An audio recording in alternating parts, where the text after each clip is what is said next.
Hello everyone, welcome back to science with Neha. तो हम करेंगे आज हमारी क्लास 11th का chapter continue, chapter 1 some basic concepts of chemistry. Last video में हमने कुछ लॉज को समझा था, लॉज ऑफ केमिकल कम्बिनेशन को। तो अगर अभी तक आपने उस वीडियो को नहीं देखा है तो लिंक आपको नीचे डिस्क्रिप्शन बॉक्स में मिल जाएगा, तो आप पुराने वीडियोज इस चैप्टर की देख सकते हैं वहाँ से। आज की हमारी क्लास का टॉपिक रहेगा डाल्टन्स एटॉमिक थ्योरी। तो अगर बात करें भाई, जो डाल्टन थे हमारे, उन्होंने क्या कहा था, उन्होंने कुछ पोस्टुलेट्स दिए, उन्होंने अपनी एक थ्योरी दी एटम्स के रिलेटेड, जिसको हमने बोला डाल्टन्स एटॉमिक थ्योरी। तो उसमें उन्होंने कुछ बातें कही, ठीक है।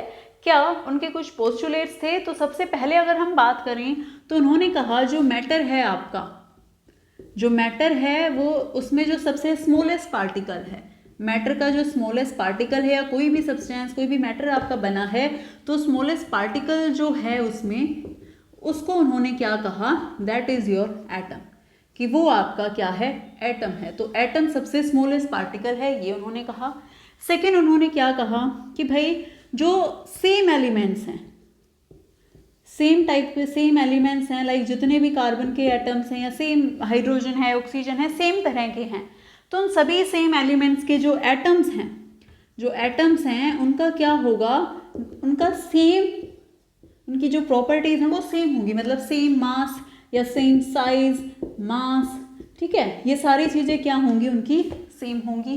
ये बात उन्होंने कही। फिर उन्होंने क्या कहा कि जो डिफरेंट एलिमेंट्स हैं, जो डिफरेंट एलिमेंट्स हैं उनका क्या होगा, they have different shape and size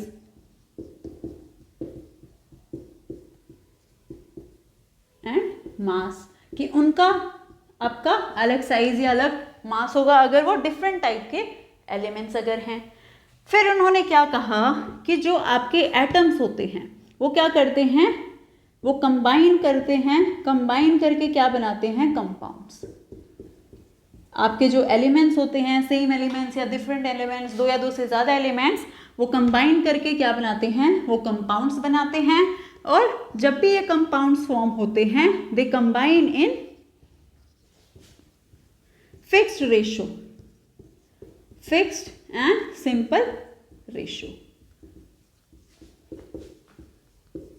simple whole ratio. तो जब भी एलिमेंट्स कंबाइन करके कंपाउंड्स फॉर्म करते हैं, पहली बात तो ये कहा कि जो एलिमेंट्स होते हैं वो कंबाइन करके हैं, कंबाइन करके क्या बनाते हैं, कंपाउंड्स बनाते हैं। और नेक्स्ट फिर उन्होंने क्या कहा कि जब भी वो कंबाइन करके कंपाउंड्स फॉर्म करते हैं, वो हमेशा एक फिक्स रेशो में करते हैं, जो कि क्या होती है, एक सिंपल होल नंबर या सिंपल आपकी होल रेशो होती है, ठीक है। फिर उन्होंने क्या कहा कि भाई जो आपका एटम है वो क्या है, इनडिस्ट्रक्टिबल, वो इनडिस्ट्रक्टिबल है। फर्दर आप उसको डिस्ट्रक्ट या उसको और उसमें पार्टिकल्स या आप उसको क्या कर सकते हो, डिस्ट्रक्ट नहीं, डिस्ट्रॉय नहीं कर सकते। मतलब आप एटम को एज अ होल लोगे, आप उसको फ्रैक्शंस में नहीं ले सकते,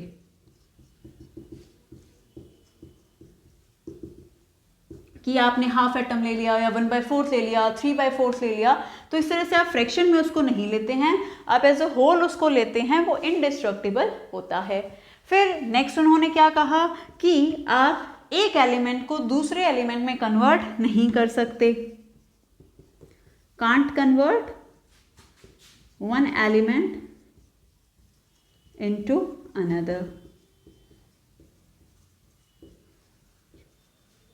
ठीक है। तो ये कुछ बातें उन्होंने कही कि भाई सबसे छोटा आपका एटम होता है, सेम एलिमेंट्स की सेम प्रॉपर्टीज होती हैं, उसका साइज मास सेम होता है, या जो डिफरेंट एलिमेंट्स होते हैं उनकी डिफरेंट होती हैं शेप, साइज या मास, ठीक है। फिर आपके सेम तरह के एलिमेंट्स या डिफरेंट तरह के एलिमेंट्स कंबाइन करके कंपाउंड्स फॉर्म करते हैं, वो कंपाउंड्स हमेशा एक फिक्स्ड रेशो में होते हैं और एक सिंपल रेशो वो होती है, ये बात उन्होंने कही।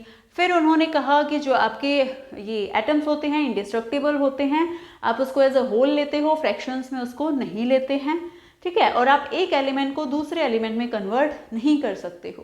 तो ये कुछ बातें डाल्टन ने कही थी, जिसको हम बोलते हैं डाल्टन एटॉमिक थ्योरी। अब अगर बात करेंगे भाई, ठीक है, पोस्टुलेट्स डाल्टन ने दिए, लेकिन उसमें क्या थी, कुछ लिमिटेशंस। लिमिटेशंस की अगर बात करें अब हम, तो भाई सारी बातें, अब कुछ चीज़ों को डाल्टन एक्सप्लेन नहीं कर पाए थे, जो डाल्टन एटॉमिक थ्योरी थी, तो उसमें आपका फर्स्ट क्या आता है, जो आपके लॉज थे, लॉज ऑफ केमिकल कॉम्बिनेशन, उनको डाल्टन की एटॉमिक थ्योरी जो थी, या कॉम्बिनेशन में आपने पढ़ा था कौन से वाला, मास वाला, तो मास वाले को तो डाल्टन एटॉमिक थ्योरी एक्सप्लेन कर पाई थी कि उन्होंने कहा था कि मास कंजर्व रहता है, ठीक है, क्योंकि उन्होंने कहा एटम्स डिस्ट्रॉय नहीं होते, एटम्स आपके सेम रहते हैं, तो मास भी सेम रहेगा।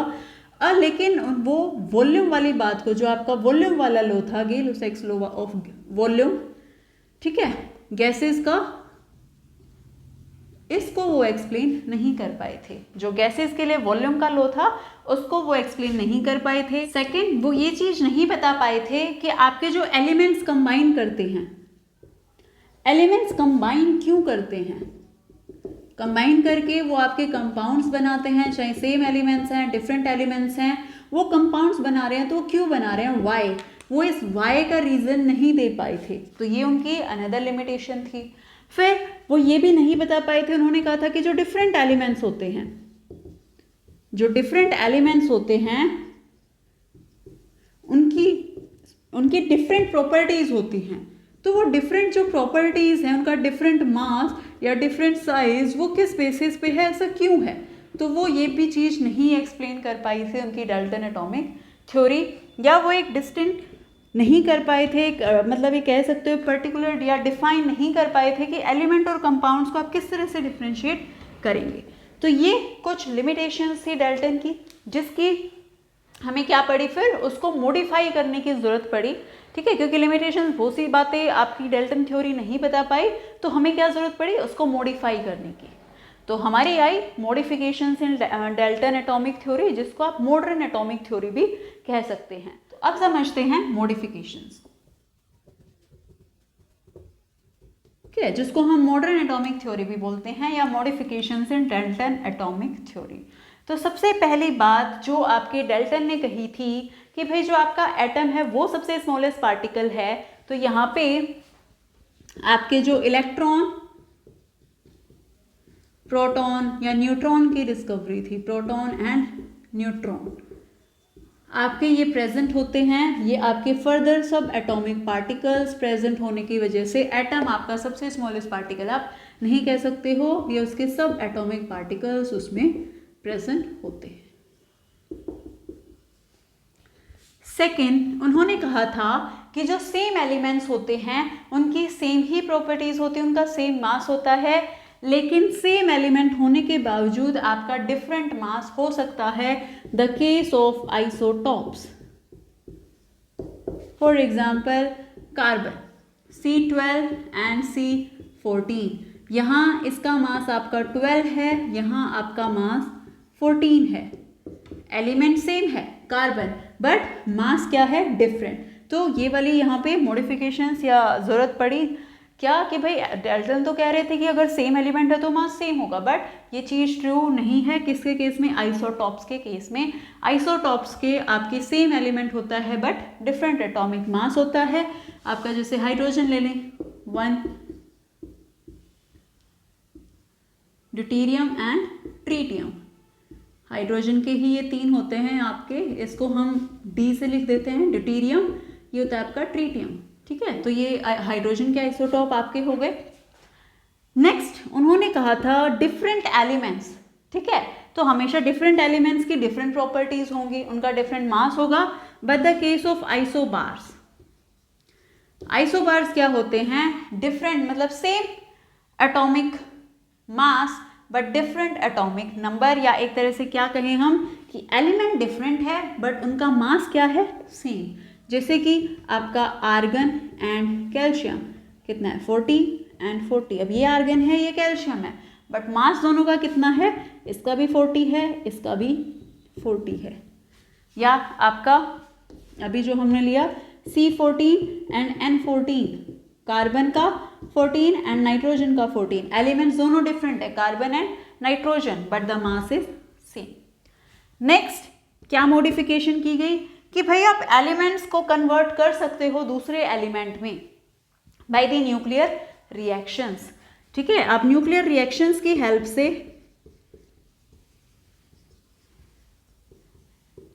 न्यूक्लियर रिएक्शंस की हेल्प से you can convert one element into another.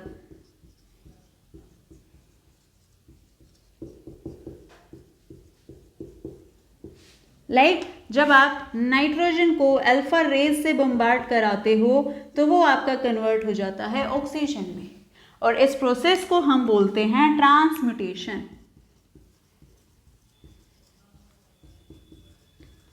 ये थी आपकी नेक्स्ट मॉडिफिकेशन, ट्रांसम्यूटेशन। अब जो न्यूक्लियर रिएक्शन, इसमें दो आते हैं आपके, दो टर्म्स आपने सुनी होंगी, फिजन एंड फ्यूजन। दो टर्म होती हैं कौन सी, fission and fusion, nuclear fission and nuclear fusion.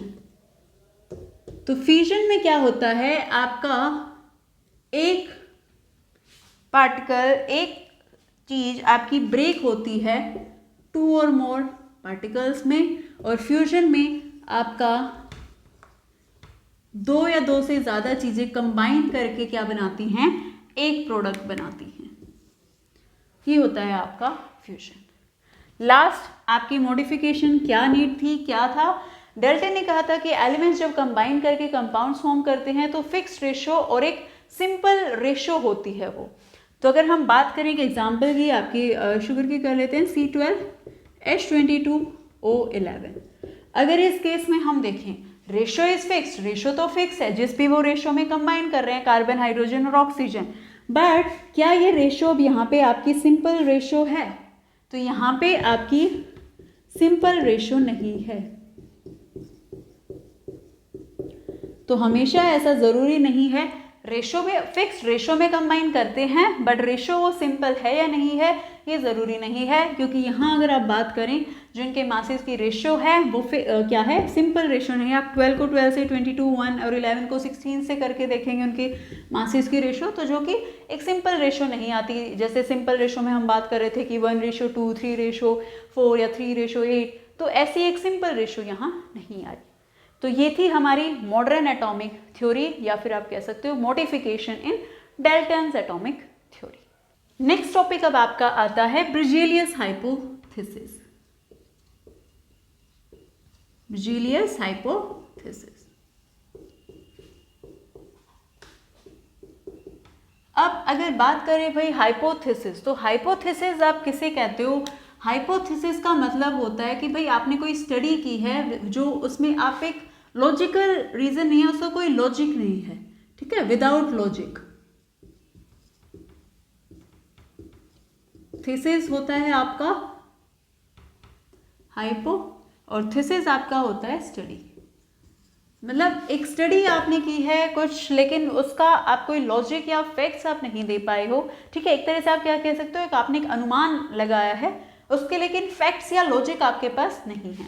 तो ब्रिजेलियस ने एक हाइपोथेसिस अपनी दी थी जो किसको रिलेट कर रही थी, आपके एटम्स और वॉल्यूम्स को। तो ब्रिजेलियस ने क्या कहा कि इक्वल वॉल्यूम ऑफ गैसेस क्या होंगी, अगर इक्वल वॉल्यूम ऑफ गैस है तो it will contain equal number of atom, equal number of atoms.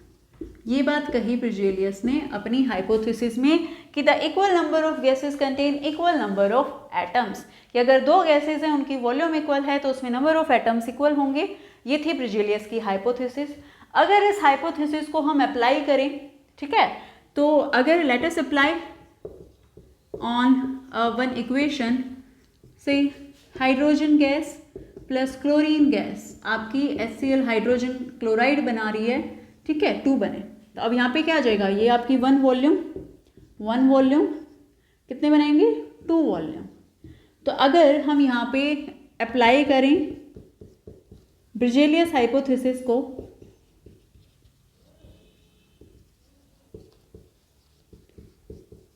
तो ब्रिजेलियस हाइपोथेसिस क्या कहती है, equal volume will contain equal number of atoms. तो अगर वॉल्यूम ये क्या है, अगर हम माने n एटम्स, सेम वॉल्यूम्स हैं n एटम्स, ठीक है, 2 है तो 2n एटम्स। अगर हम इस पूरे को डिवाइड कर दें 2n से, dividing through out by 2n, तो आपका क्या आ जाएगा n/2n that is equal to half atom.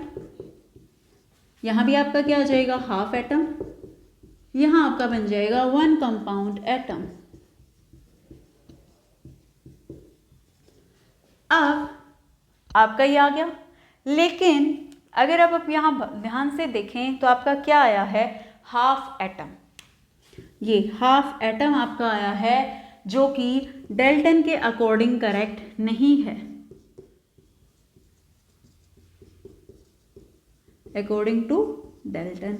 अब डेल्टन तो ये कहते हैं भाई आप एटम्स को फ्रैक्शन में नहीं ले सकते हो, एटम एज अ होल ही पार्ट लेता है रिएक्शंस में। तो यहाँ पे जब हमने ब्रिजेलियस हाइपोथेसिस को अप्लाई किया तो ये यहाँ पे क्या डेल्टन एटॉमिक थ्योरी को सही नहीं यहाँ पे बात आई कि भाई डेल्टन के अकॉर्डिंग तो वो कंप्लीट होता है, लेकिन यहाँ क्या आ गया हाफ।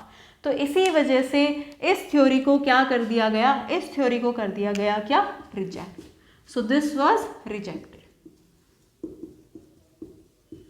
इस हाइपोथेसिस को क्या किया गया रिजेक्ट किया गया कि भाई ये तो बात सही नहीं आई कि आपका हाफ एटम तो एग्जिस्ट नहीं करता, कि आप हाफ की बात कर रहे हो कि हाफ एटम और हाफ एटम कंबाइन किया। तो इसी वजह से फिर इस हाइपोथेसिस को क्या करना पड़ा रिजेक्ट करना पड़ा। और यहाँ से फिर हमारे नेक्स्ट आए साइंटिस्ट जो थे एवोगैड्रो। तो एवोगैड्रो ने अपनी एक हाइपोथेसिस दी जिसको बाद में अप्लाई किया गया, तो वो बहुत सही थी और एक्सप्लेन कर रही थी चीज़ों को, जिस वजह से उसको बोला गया था एवोगैड्रो लॉ। तो समझते हैं एवोगैड्रो ने फिर क्या कहा, क्या अपनी हाइपोथेसिस या क्या लॉ दिया एवोगैड्रो। तो नेक्स्ट आता है आपका एवोगैड्रोज लॉ। तो एवोगैड्रो ने क्या कहा कि भाई अब गैसेस जो होती हैं जनरली वो क्या करती हैं, आपकी जो सबसे स्मॉलेस्ट गैस पार्टिकल है वो इंडिपेंडेंटली एग्जिस्ट करता है। लेकिन हम जनरली एटम्स की अगर बात करें तो एटम्स हमने देखे कि भाई इंडिपेंडेंटली एग्जिस्ट नहीं करते हैं, कुछ करते हैं कुछ नहीं, लेकिन मॉलिक्यूल्स इंडिपेंडेंटली एग्जिस्ट करते हैं। तो एवोगैड्रो ने क्या कहा कि कुछ ना कुछ रिलेशन फिर मॉलिक्यूल्स या वॉल्यूम का होगा इंस्टेड ऑफ एटम्स। तो एवोगैड्रो ने अपनी हाइपोथेसिस पहले दी क्या कि भाई आपके equal volume of gases contain equal number of molecules। इन्होंने क्या कहा कि वो equal number of molecules contain करते हैं।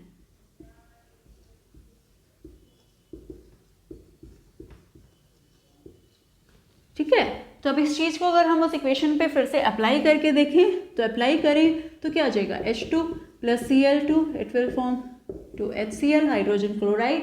अगर हम यहाँ एवोगैड्रो की हाइपोथेसिस लॉ को लगाएं 2 volume. Now according to Avogadro उन्होंने क्या कहा इक्वल नंबर ऑफ मॉलिक्यूल्स। तो अब यहाँ क्या आ जाएंगे n मॉलिक्यूल्स, ये आ जाएंगे आपके n मॉलिक्यूल्स, ये आपका आ गया 2n मॉलिक्यूल्स। अब हम इसको डिवाइड कर दें, ठीक है, तो n/2n मॉलिक्यूल्स, n/2n और ये आपका आ जाएगा 2n/2n। तो ये आपका आ गया हाफ मॉलिक्यूल, यहाँ भी आपका क्या आ गया हाफ मॉलिक्यूल और ये आपका आ गया 1 मॉलिक्यूल। नाउ एटम्स आपके हाफ एग्जिस्ट नहीं कर रहे थे, बट आपके जो हाफ मॉलिक्यूल हैं ये एग्जिस्ट कर सकते हैं। तो इसी वजह से ये आपका क्या बन गया, ये आपका करेक्ट था, जिस वजह से इसको क्या बोला गया एवोगैड्रोस लॉ।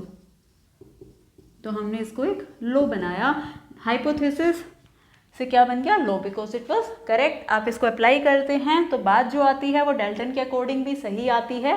तो now this is the Avogadro law. अब यहाँ पे क्या है हाफ मॉलिक्यूल, ठीक है। अगर बात करें हाइड्रोजन के हाफ मॉलिक्यूल की, तो हाफ मॉलिक्यूल में उसका 1 एटम प्रेजेंट होगा और 1 एटम क्या है एग्जिस्ट करता है। तो हाफ मॉलिक्यूल का क्या मतलब हुआ 1 एटम, ठीक है। हाफ मॉलिक्यूल ऑफ हाइड्रोजन, अब यहाँ एक मॉलिक्यूल ऑफ हाइड्रोजन में कितने हैं 2 एटम हैं, तो हाफ में कितने हो गए हमारे 1 एटम। तो ये था आपका एवोगैड्रो लॉ।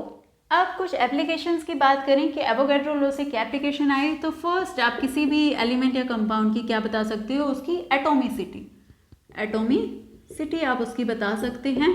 ठीक है, जैसे अभी हमने पिछले में किया था हाफ मोलिक्यूल, मतलब उसमें 1 एटम। तो अगर ऑक्सीजन O2 की बात करें तो मतलब एटोमिसिटी का क्या मतलब होता है, number of atoms, number of atoms in molecule, कि किसी मोलिक्यूल के अंदर आपके कितने नंबर ऑफ एटम्स प्रेजेंट हैं।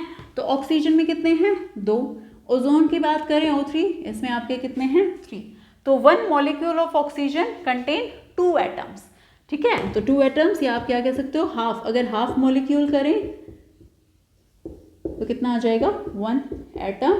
तो एक मॉलिक्यूल में कितने होंगे आपके, 2 एटम्स।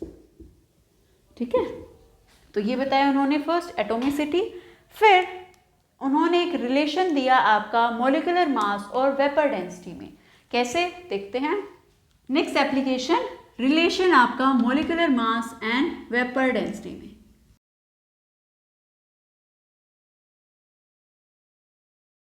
अब जो वेपर डेंसिटी होती है आपकी क्या होती है, यानी कि आपकी एक रिलेटिव डेंसिटी।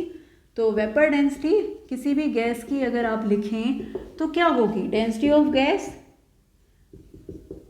एक पर्टिकुलर टेम्परेचर प्रेशर पे density of gas divided by density of hydrogen.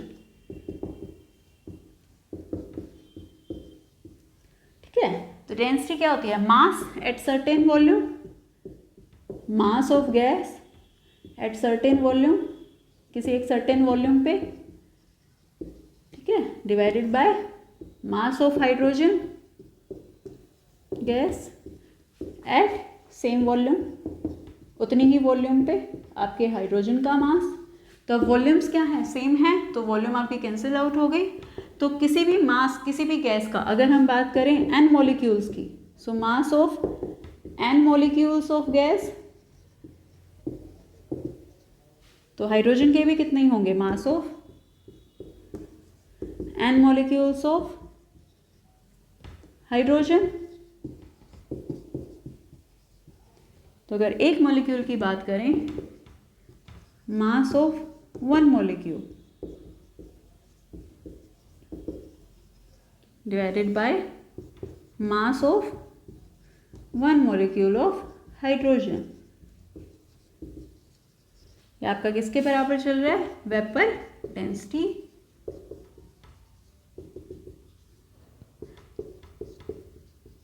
तो अब यहां से क्या रिलेशन आ गया आपका, अब किसी गैस के एक मॉलिक्यूल का मास, उसको हम क्या बोलते हैं, मोलर मास। तो ये आपका आ जाएगा क्या, मॉलिक्यूलर मास। और हाइड्रोजन का कितना होता है, एक मॉलिक्यूल का H2 गैस का क्या हो जाएगा आपका, हाइड्रोजन का 1 होता है, एक मॉलिक्यूल का कितना होगा, 2। तो यहाँ से आपका क्या रिलेशन आया, आपका यहाँ से रिलेशन आ गया वेपर डेंसिटी का और मोलर मास का, जो कि क्या है आपका, यहाँ मैं लिख देती हूँ दोबारा। वेपर डेंसिटी आपकी आ गई किसके बराबर, मॉलिक्यूलर मास बाय 2। ये है आपका रिलेशन, वेपर डेंसिटी और मॉलिक्यूलर मास। आप इसको रीअरेंज करें तो मॉलिक्यूलर मास आप क्या कह सकते हो, 2 इंटू वेपर डेंसिटी। तो ये एप्लीकेशन थी एवोगैड्रो लॉ की। तो ये था हमारी आज की क्लास का टॉपिक, डाल्टन एटॉमिक थ्योरी, बेrzelius हाइपोथेसिस और एवोगैड्रो लॉ को हमने समझा। डाल्टन एटॉमिक थ्योरी में हमने उसकी लिमिटेशन समझी और फिर हमने उसकी मॉडिफिकेशंस को समझा, जिसको हमने मॉडर्न एटॉमिक थ्योरी कहा। तो अगर आज की क्लास आपको समझ आ गई है या आपको वीडियो अच्छी लगी तो वीडियो को लाइक ज़रूर करें, अपने फ्रेंड्स के साथ भी वीडियो को शेयर करें। और अगर आपका कोई डाउट रह गया है या आपका कोई सजेशन है कोई टॉपिक से रिलेटेड, तो आप उसको कमेंट कर सकते हैं। तो मिलते हैं नेक्स्ट वीडियो में। Till then bye bye everyone and take care.